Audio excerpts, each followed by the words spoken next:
Syedalon puluhan perempuan yang tergabung dalam organisasi kerukunan Ibu-Ibu Darussalam atau KID Minggu membersihkan taman di sekitar gelanggang olahraga Unsiah.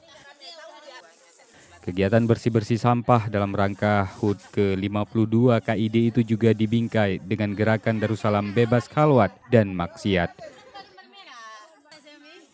Sambil mengutip sampah, kaum ibu ini membawa spanduk dan memberikan arahan ke sejumlah pengunjung taman yang bukan muhrim.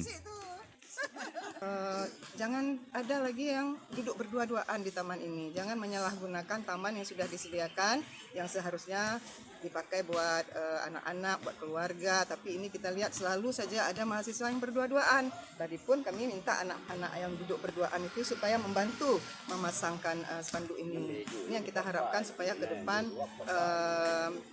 bebas dari khalwat di taman ini.